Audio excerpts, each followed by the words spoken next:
that your curve on pages. So how do you think I can organize it? You write out the whole thing like this.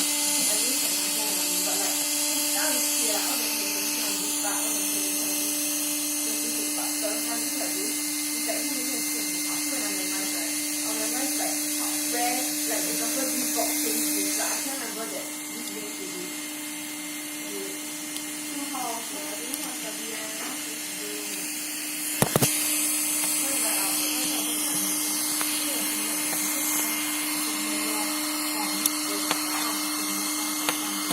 yeah, and there's a lot, like how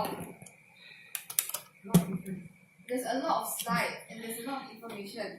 But then some information is only one, some information is a few slides. But then when I memorize, right, I memorize